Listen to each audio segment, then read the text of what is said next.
Shalom, selamat pagi saudara-saudara yang pada hari ini beribadah di rumah kita masing-masing.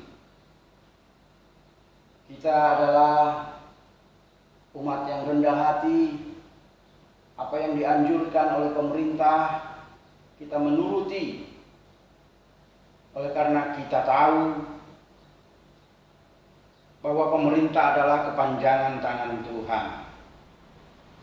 Melihat situasi dan kondisi yang sekarang ini, yang ada di lingkungan kita, yang ada di kota kita, yang ada di bangsa dan negara kita, bahkan ke seluruh dunia, di bangsa-bangsa lain, semua ketakutan oleh karena virus corona. Dan kita dianjurkan untuk tinggal di rumah kita masing-masing untuk meredam wabah corona. Saudara-saudara yang kekasih, saya bersyukur dan berterima kasih di pagi hari ini saya diberi kesehatan sehingga saya bisa menyampaikan firman Tuhan kepada saudara dan saya. Oleh karena kasih dan kemurahan Tuhan, saya juga berterima kasih kepada Bapak Gembala yang sudah memberi kesempatan kepada saya di pagi hari ini untuk menyampaikan firman Tuhan kepada jemaat GBI Kayu Mas di Pulau Gadung melalui video. Saudara-saudara, walaupun kita beribadah dari rumah kita masing-masing, itu tidak mengurangi sukacita kita, saudara. Seperti yang hambanya katakan di khotbah minggu kemarin, Pendeta Jackson Sijabat, bahwa bait Allah sesungguhnya adalah ada di dalam diri kita, ada di hati kita, ada di setiap pribadi kita. Itulah arti dari bait Allah yang sesungguhnya. Jadi percaya saudara-saudaraku, Tuhan hadir karena Roh Kudus ada di setiap hati, dan Dia hadir saat ini ada di hati saudara dan saya untuk mengajar, untuk menopang, memberi kekuatan kepada kita, untuk memberikan damai, sejahtera, sukacita kepada kita, saudara-saudara. Jadi tidak usah takut. Dan tema di pagi hari ini adalah pembenaran hidup oleh iman kepada Yesus Kristus adalah kekuatan bagi tubuh, jiwa, dan roh kita. Kita sebagai orang-orang yang sudah dibenarkan oleh karena kasih Allah yang begitu luar biasa dengan mengaruniakan anaknya yang tunggal, yaitu Yesus Kristus, untuk menjamin kita, untuk pembenaran kita, sehingga kita memperoleh hidup yang kekal. Itulah jaminan yang diberikan oleh Bapa kita di surga, di dalam namanya Yesus Kristus. Kita harus bersyukur dan bangga. Itulah jaminan pembenaran. Dan sekarang, saudara-saudaraku, apa yang harus kita lakukan oleh karena pembenaran itu? Gak mungkin kita berbuat salah, kita berbuat hal yang gak benar, itu Tuhan membenarkan. Mentang-mentang kita sudah dibenarkan, udah beroleh jaminan, itu tidak mungkin. Dan kita harus tetap berbuat apa yang Tuhan kehendaki, seperti Tuhan Yesus ketika Dia menjadi manusia biasa. Dan langkah-langkah apa yang kita harus lakukan. Dan saya, saudara-saudaraku, mendapat suatu rema untuk menyampaikan kata dari corona yang saya ambil dari virus, nama virus corona. Tapi ini bukan virus corona yang menakutkan isi dunia ini, pemimpin-pemimpin dunia ini. Tapi ini adalah vaksin supaya tubuh, jiwa, dan roh kita kuat, sehat. Dan langkah-langkah apa? Inilah langkah-langkahnya, saudara-saudaraku. Corona. C-nya adalah komunikasi dengan Bapa di surga.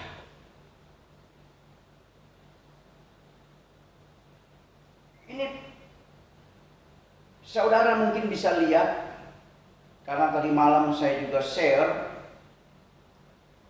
di grup GBI tentang pembenaran hidup oleh iman percaya kepada Yesus Kristus adalah kekuatan bagi tubuh, jiwa, dan roh kita. Saya udah tulis di situ, saudara-saudara bisa melihat. Langkah yang pertama adalah komunikasi dengan Bapa di surga. Itu saya ambil dari 1 Tesalonika 5 ayat yang ke-17. Tetaplah berdoa. Dan kita harus berpedoman kepada doa Bapa kami. Di Matius 6 ayat 9 sampai 13. Baiklah saudara, saya bacakan untuk kita semua. Matius 6 ayat 9 sampai 13. Bapa kami yang di surga, dikuduskanlah namamu, datanglah kerajaanmu, jadilah kehendakmu di bumi seperti di surga. Berilah kami pada hari ini makanan kami yang secukupnya, dan ampunilah kami akan kesalahan kami, seperti kami juga mengampuni orang yang bersalah kepada kami. Dan jangan membawa kami ke dalam pencobaan, tetapi lepaskanlah kami daripada yang jahat, karena Engkaulah yang mempunyai kerajaan dan kuasa dan kemuliaan sampai selama-lamanya. Amin. Ini kita berpatokan kepada doa Bapa kami. Jadi mintalah sesuai dengan kebutuhan. Ini, jadi kita tetap harus berkomunikasi, sediakan waktu untuk Tuhan, untuk berkomunikasi. Atau kalau hambanya Pak Jackson mengatakan berhubungan intim, itu yang pertama, saudara, langkah yang pertama. Kita komunikasi dengan Bapa di surga. Dan luar biasa, kita sebagai anak-anak Tuhan menyebut Allah Bapa kita sendiri. Itu luar biasa. Suatu hal yang tidak pernah ada selain kita orang Kristen. Dan langkah yang kedua adalah obati dengan firman Tuhan.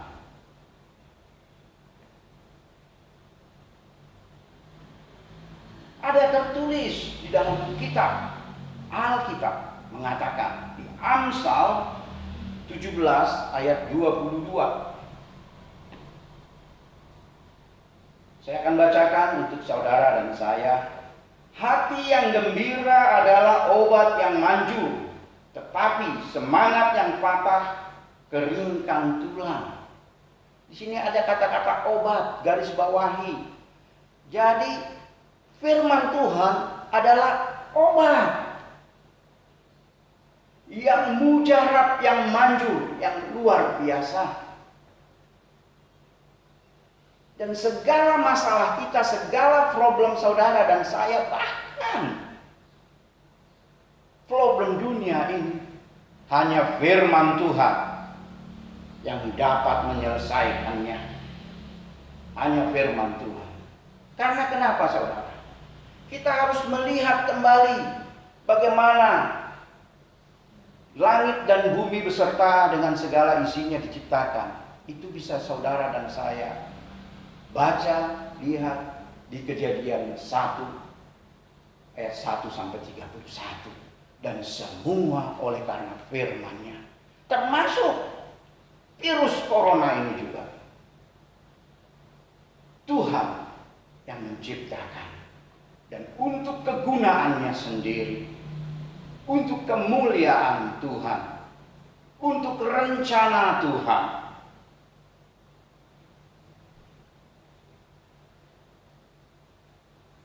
Ini saudara, jadi hanya firman Tuhan. Hanya firman Tuhan. Tuhan berfirman, maka jadi. Kalau Tuhan bilang stop, maka wabah ini, pergumulan ini akan stop. Masalah kita pun akan stop. Jadi obati saudara dengan firman Tuhan. Bahkan di Yohanes 15 ayat 7 dikatakan, ini Yesus Tuhan kita mengatakan, jikalau kamu tinggal di dalam aku dan firman-Ku tinggal di dalam kamu, mintalah apa saja yang kamu kehendaki dan kamu akan menerimanya. Ini Tuhan Yesus sendiri mengatakannya. Dan kita sebagai anak-anak Allah, sebagai anak-anak tebusannya, sebagai orang yang sudah dimenang, kita mempraktekkannya. Sehingga nyata nama Tuhan dipermuliakan. Sekarang yang ketiga, kata R. Rendah hati jadikan makanan pokok. Kalau kita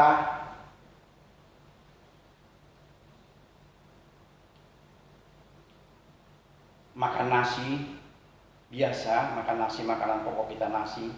Kalau kita tidak makan nasi, rasanya kita uring-uringan, kita gelisah, kita bahkan rindu sekali. Kalau kita makanan pokok kita umpamanya gandum, ya roti. Kalau kita tidak memakannya sehari saja, rasanya gimana begitu. Dan inilah yang kita jadikan rendah hati, kita jadikan makanan pokok. Karena Tuhan Yesus mengatakan di dalam Matius 11 ayat yang ke-29, saya akan bacakan untuk kita sekalian. Pikulah kuk yang kupasang dan belajarlah padaku, karena aku lemah lembut dan rendah hati, dan jiwamu akan mendapat ketenangan. Ada ketenangan jiwa kalau kita rendah hati. Sebagaimana Yesus juga rendah hati, dia lemah lembut, dia rendah hati. Kenapa? Termasuk kita juga sekarang ini orang-orang yang rendah hati, kita menurut anjuran dari pemerintah. Jadi rendah hati itu nurut, melakukan apa yang Tuhan mau. Melakukan firman Tuhan. Ini kata rendah hati. Bagaimana Yesus juga sudah mencontohkannya kepada kita. Walaupun dia yang empunya langit dan bumi, tapi dia tidak menyetarakannya. Dia tetap menjadi manusia tulen. Tapi di balik itu saudara, di kerendahan hati ini ada sesuatu yang luar biasa. Kita akan lihat di Amsal 18 ayat 12. Ini orang-orang yang rendah hati. Saya akan baca untuk saudara dan saya. Amsal 18 ayat yang ke-12. Tinggi hati mendahului kehancuran, tetapi kerendahan hati mendahului kehormatan. Orang-orang yang rendah hati, yang udah mendahului, udah hormat lebih dulu, saudara-saudara. Diberi kehormatan oleh Bapa kita. Ini suatu janji, suatu jaminan, saudara. Bahkan di Amsal 29 ayat 23 dikatakan, keangkuhan merendahkan orang, tetapi orang yang rendah hati menerima pujian. Orang-orang rendah hatilah yang menerima pujian. Sebagaimana Yesus sekarang, dia ada di sebelah kanan Allah Bapa sebagai Tuhan Allah yang Maha Kuasa. Karena dia rendah hati. Ini yang harus kita contoh. Jadi kita jadikan rendah hati ini menjadi makanan pokok kita.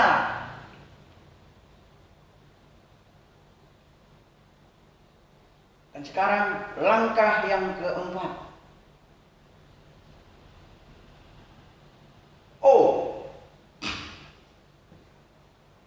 Oleh Roh Kudus yang berkuasa mengajar dan menopang. Ini saudara. Jadi semua oleh Roh Kudus yang berkuasa mengajar dan menopang. Yang ada di dalam hati saudara, yang ada di dalam diri saudara dan saya. Dia kita buatlah berkuasa untuk mengajar kita, untuk menopang kita. Sebagaimana Alkitab mengatakan di Yohanes 14 ayat yang ke-26, saya juga bacakan untuk saudara dan saya. Demikian firman Tuhan, Yohanes 14 ayat 26. Tetapi penghibur, yaitu Roh Kudus, yang akan diutus oleh Bapa dalam namaku, dialah yang akan mengajarkan segala sesuatu kepadamu dan akan mengingatkan kamu akan semua yang telah kukatakan kepadamu. Roh Tuhan sendiri, Roh Kudus yang ada di dalam saudara dan saya, oleh karena pembenaran hidup oleh iman percaya kepada Yesus yang mengajar saudara dan saya. Bahkan memberitahukan hal-hal, memberikan jalan keluar, apa yang harus kita lakukan. Dengan cara bagaimana? Makanya tidak henti-hentinya dan tidak bosan-bosannya saya berkata kepada saudara dan saya, baca Alkitab tiap hari, dari awal sampai akhir. Kembali lagi ke awal, setelah habis kembali lagi. Itu yang kita masukkan untuk makanan Roh Kudus yang berdaulat, yang berkuasa atas hidup kita. Kita beri Roh Kudus kebebasan, keleluasaan, sehingga kita mau dibentuk oleh Roh Kudus, sehingga Tuhan sendiri yang melakukannya bagi saudara dan saya, sehingga kita mampu.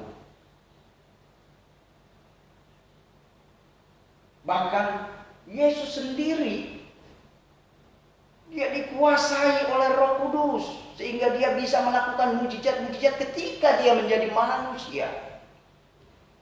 Mari kita lihat di Lukas 5 ayat yang ke-17. Saya akan bacakan untuk saudara dan saya Lukas 5 ayat yang ke-17. Pada suatu hari ketika Yesus mengajar, ada beberapa orang Farisi dan ahli Taurat duduk mendengarkannya. Mereka datang dari semua desa di Galilea dan Yudea dan dari Yerusalem. Kuasa Tuhan menyertai dia sehingga ia dapat menyembuhkan orang sakit. Jadi Yesus sendiri dia rendah hati, dia nurut apa kata Bapa. Jadi bukan oleh dia, tapi Roh Kudus yang ada di dalam Roh Yesus yang menyembuhkan, yang mengajar. Bahkan juga diteguhkan di kisah para Rasul 10 ayat 38. Kita akan baca. Saya akan bacakan untuk saudara dan saya. Kisah para Rasul 10 ayat 38. Demikian firman Tuhan, yaitu tentang Yesus dari Nazaret, bagaimana Allah mengurapi dia dengan Roh Kudus dan kuat kuasa, dia yang berjalan berkeliling sambil berbuat baik dan menyembuhkan semua orang yang dikuasai iblis, sebab Allah menyertai dia. Jadi Tuhan Yesus, Tuhan kita sudah memberi contoh kepada kita bahwa Roh Kudus yang berkuasa, yang berdaulat, dan jadikan Roh Kudus itu sebagai Tuhan dan Raja atas hidup saudara dan saya. Dan langkah yang kelima dengan kata N, nyatakan dalam perbuatan. Dan ini semua harus kita nyatakan. Kita sebagai orang-orang yang dibenarkan, orang-orang yang oleh karena pembenaran, oleh iman kepercaya kepada Tuhan Yesus, kita harus menyatakan dalam perbuatan kita bahwa kita adalah anak-anak Allah, bahwa kita adalah umat pilihan, bahwa kita adalah umat kesayangannya, anak-anaknya, bahwa kita adalah orang-orang yang mempunyai jaminan hidup yang kekal. Nyatakan dalam perbuatan kita, dalam perbuatan sehari-hari kita, kepada keluarga kita yang kita kasihi, kepada lingkungan kita, kepada tetangga-tetangga kita, kepada bangsa dan negara kita. Bahkan dimanapun, kemanapun kita melangkah, menjadi berkat dan nama Tuhan dipermuliakan.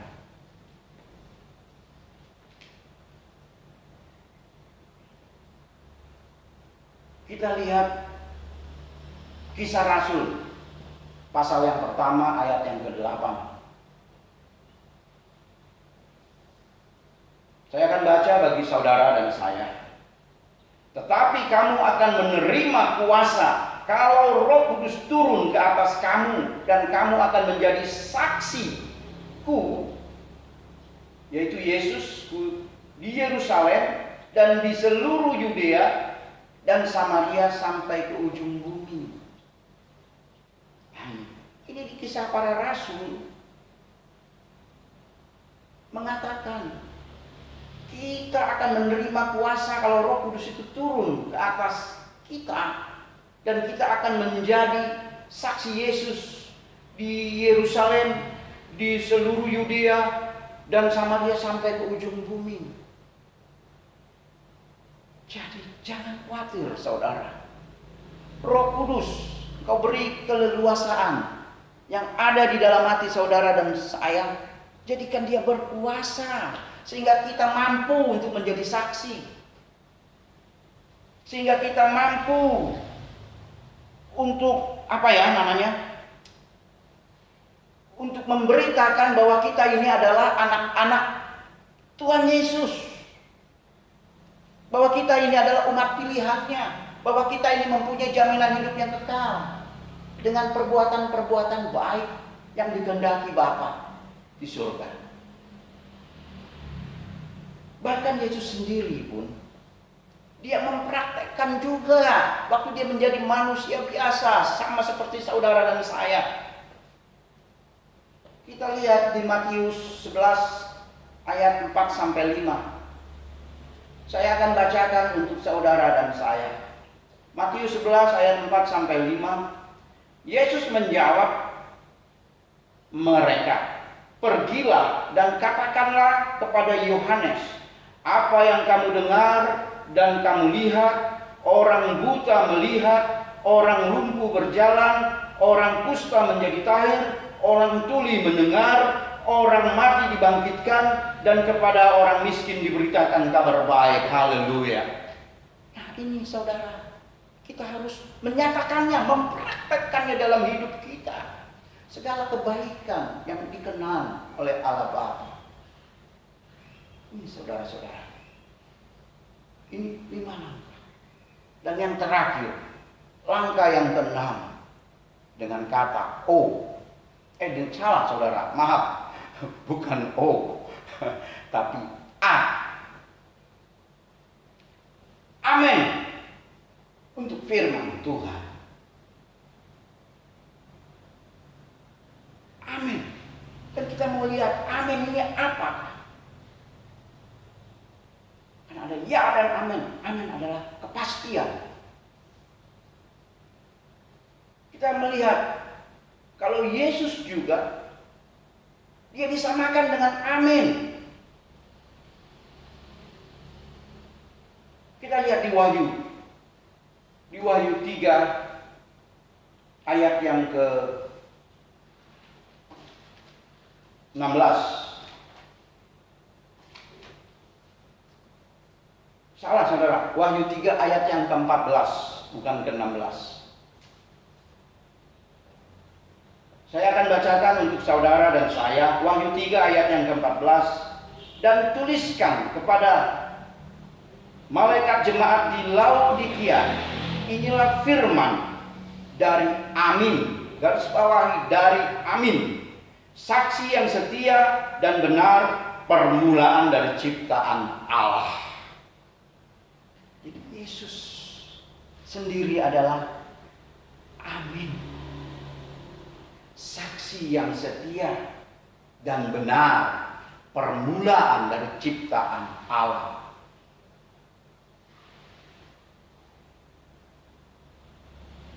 Jadi ditutup dengan kata amin, yang artinya pasti, pasti, benar.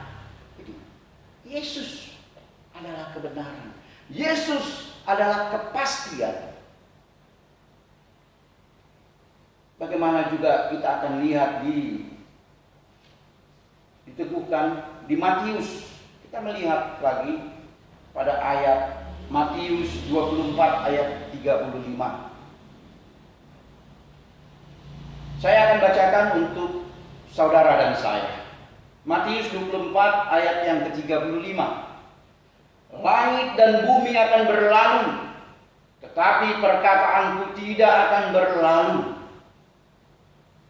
Ini saudara, langit dan bumi akan berlalu, tetapi firman Allah tidak akan tinggal tetap, tidak akan berlalu. Pasti. Amin. Bahkan di Ibrani, di kitab Ibrani 13 ayat yang ke-8. Saya akan bacakan juga untuk saudara dan saya. Yesus Kristus tetap sama baik kemarin maupun hari ini dan sampai selama-lamanya. Amin. Ini saudara. Jadi ditutup dengan amin. Pasti. Karena amin di Wahyu sendiri mengatakan firman dari amin. Berarti Yesus disamakan dengan amin. Luar biasa saudara. Dan inilah langkah-langkah yang kita harus tempuh, yang kita harus lakukan supaya pembenaran hidup oleh iman percaya kepada Tuhan Yesus Kristus menjadi kekuatan bagi tubuh, jiwa, dan roh kita. Dan sekarang semua terserah saudara dan saya. Praktekkan dan nyatakan. Dan sekali lagi saya mengingatkan, corona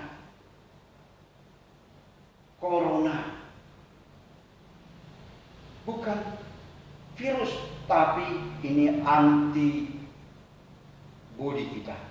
Jadi kekuatan bagi tubuh, jiwa, dan roh kita. Corona dengan arti komunikasi dengan Bapa di surga, obati dengan firman Tuhan, rendah hati jadikan makanan pokok oleh Roh Kudus yang berkuasa mengajar dan menopang. Nyatakan dalam perbuatan. Amin. Untuk firman Tuhan. Saudara-saudara, apapun boleh terjadi atas dunia ini, tetapi bersama Yesus kita aman, kita menang,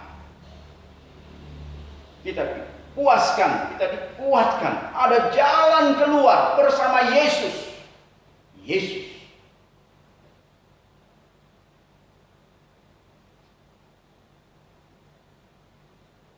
Amin untuk firman Tuhan.